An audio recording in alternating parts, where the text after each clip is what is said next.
अस्सलाम वालेकुम जी। आज की नई सीरीज़ में मैं आपको लेके जाने वाला हूँ वादी नीलम की इंतहाई खूबसूरत झील पतलियाँ झील में। इसमें हम सबसे पहले इसका रास्ता देखते हैं। आपने वादी नीलम में सबसे पहले द्वारियाँ पहुँचना है। द्वारियाँ से एक तो रत्ती गली का रास्ता भी निकलता है और दूसरा पतलियाँ झील का भी। द्वारियाँ से आगे जो रास्ता है वो लवाद बाला तक जाता है और लवाद बाला तक जो है वो कारपेटेड अच्छी रोड है, लेकिन एक दो जगह पे अच्छी खासी चढ़ाइयाँ आती हैं, लेकिन बाइक और गाड़ी चली ही जाती है। लवाद बाला पहुंच के तो उससे आगे फिर आपका ऑफ रोड शुरू हो जाता है। द्वारियाँ से लवाद बाला का फासला तकरीबन 15 से 18 किलोमीटर है और यहाँ तक आते हुए आपको 40 से 45 मिनट लग सकते हैं। मैं इस वीडियो में आपको लवाद बाला तक लेके आया हूँ। लवाद बाला से अगले सफ़र के लिए दूसरे पार्ट का इंतज़ार करें। मेरे ख्याल से यहाँ से जी चाय पीते हैं लवाद बाज़ार से रुक के और फिर आगे चलेंगे। आगे यहाँ से पता नहीं आपने किस रास्ते पे जाना। लें जी, लवाद क्रॉस करने के बाद कच्चा रोड स्टार्ट हो गया है। अब एंड तक इसी तरह का मिलता जुलता रोड आएगा, कभी ज़्यादा पथरीला होगा, कभी कच्चा होगा चढ़ाइयों वाला। और इस नाले के साथ साथ हमने जो है वो जाना है पतलियाँ तक। और बारिश के बाद ठंड भी हो गई है, हल्की हल्की ठंड जो है वो हाथों पे भी महसूस हो रही है और बाकी सारे जिस्म पर भी।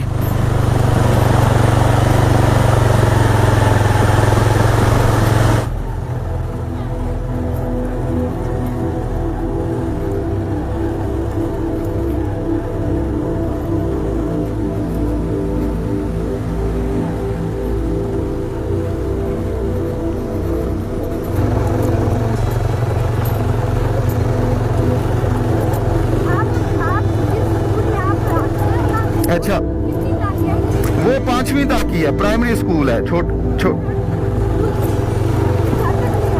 सेकेंड ईयर तक है। वो हायर सेकेंडरी स्कूल होगा ना। हाँ जी।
बहुत गंदा रास्ता है जी।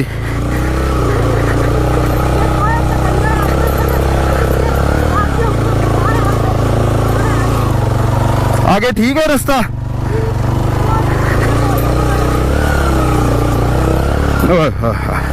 बिहाड़ी तक आते जी काफी टफ रोड है, ऐसा लगता है रास्ता बने कोई नहीं हुआ।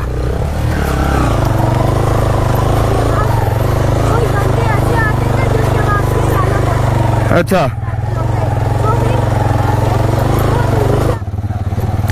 ये जी मैं पहुंच गया हूँ बिहाड़ी गांव जो है उसके बाजार में। बाजार से भी गुजरेंगे और आगे जाएंगे। लवाद से यहाँ तक जो फासला है वो तकरीबन 4 किलोमीटर है और ये काफ़ी सख्त तरीन पैच था। इवन दो बाइक मेरा नहीं बंद भी नहीं हुआ और रुका भी नहीं, लेकिन काफ़ी सख्त पैच था।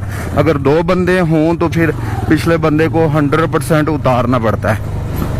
और इधर भी ये मुझे गेस्ट हाउस एक नज़र आ रहा है। हाँ जी, ये राइट साइड पे आपको जो बिल्डिंग नज़र आ रही है ये गेस्ट हाउस है। अगर आप यहाँ पे भी स्टे करना चाहें तो बहुत अच्छी जगह है। गाँव के नज़ारे भी आप देख रहे हैं साथ, क्योंकि मैं बिल्कुल गाँव के बीचों बीच गुजर रहा हूँ। ये 2-3 गेस्ट हाउस हैं साथ साथ। अब यहाँ पे लोग जो हैं वो सर्दियों के लिए जो है राशन और जानवरों के लिए जो है वो चारा इकट्ठा कर रहे हैं, क्योंकि सर्दियों में यहाँ पे बर्फ़ पड़ जाती है, फिर जानवर को खाने को कुछ नहीं मिलता। तो पहले से बंदोबस्त करके रखना पड़ता है हमें तो नहीं, यहाँ के मकामी अफराद को जो यहाँ पे होते हैं, अपने जानवरों के लिए वो 4-6 माह का चारा जो है वो इकट्ठा करते हैं।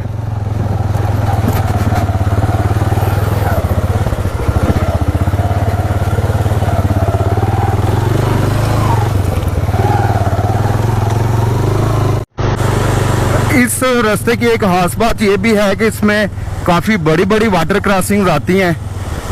ये पहली वाटर क्रॉसिंग है। इसको देखते हैं कि फट्टे के ऊपर से जाया जाए या बीच में से जाया जाए। फट्टे के ऊपर से अगर हम जाते हैं तो आधी वाटर क्रॉसिंग जो है वो हमारी गुजर जाएगी, तो फट्टे के ऊपर से जाते हैं।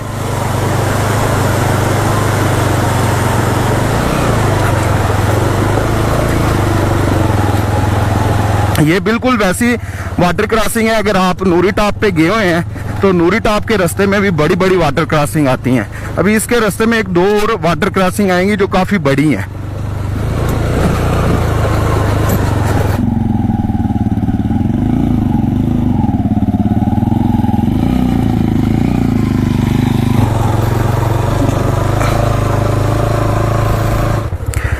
सामने वाले पहाड़ को देखें ज़रा। अगर आप मिनीमर गए हैं ना, तो वहाँ पे भी रास्ते में इस तरह के पहाड़ आते हैं जिसके ऊपर चोंच निकली होती है और पहाड़ बिल्कुल जो है वो खुश्क होता है।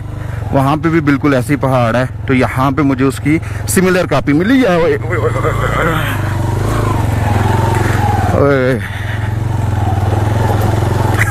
पानी खड़ा था तो मुझे अंदाज़ा नहीं था, गहरा था, तो बाइक थोड़ा सा स्लिप हो गया। रास्ता बहुत खूबसूरत है जी। सहत तो है, ज़ाहिर बात है। वो कहते हैं खूबसूरत मंजिलें देखनी है तो मुश्किल रास्तों को पार करना ही पड़ता है। जैसे कि कामयाबी हासिल करने के लिए भी इंसान को बड़ी मेहनत करनी पड़ती है। तो ये एक फितरती असूल है कि आपने कामयाबी लेनी है या किसी अच्छी जगह पे जाना है तो आपको जो है वो मेहनत करनी पड़ेगी। लवाद से लेके आगे तकरीबन 10 किलोमीटर का जो पैच था वो बहुत सख्त था, पथरीला था और चढ़ाइयाँ भी काफ़ी ज़्यादा थी। अब उससे आगे ये जो रोड है ये उसकी निस्बत आसान है, पत्थर ज़्यादा नहीं है और चढ़ाइयाँ भी नहीं है, कच्चा रोड आपको नज़र आ रहा है। अभी अल्लाह का शुक्र है कि बारिश कम हुई है, जिसकी वजह से यहाँ पे जो है वो फिसलन और कीचड़ वगैरह नहीं बना, नहीं तो मेरा तो बाइक चलाना यहाँ पे इंतहाई मुश्किल हो जाना था। तो अब बाइक जो है वो आराम से चल रहा है, कोई मसला नहीं। छोटे छोटे गाँव आते जा रहे हैं। ये बेसिकली गाँव नहीं होते, ये जो मकामी अफराद होते हैं उन्होंने गर्मियों में चूँकि जानवरों को लेके इधर आना होता है तो उन्होंने यहाँ पे कुछ आर्जी घर बनाए होते हैं। ये इनकी मुश्किल रहायशें नहीं होती। तो मेरे ख्याल से यहाँ से आगे मज़ीद अभी 10 किलोमीटर है पतलियाँ, और 1 घंटा हमें लाजमी लग जाएगा पहुँचते हुए। यहाँ पे मेरे आगे आगे एक जीप भी जा रही है जिसमें कुछ टूरिस्ट ऊपर जा रहे हैं।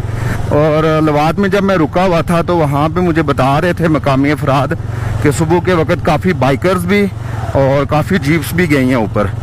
तो यहाँ पे एक और वाटर क्रॉसिंग भी आई है, उसको भी हमने क्रॉस करना है। ये देखें जी, और ये जीप भी आपको नज़र आ रही है। लेकिन शुक्र है इस वाटर क्रॉसिंग के ऊपर जो है ना वो ब्रिज बना हुआ है, तो हम आसानी के साथ गुजर जाएंगे।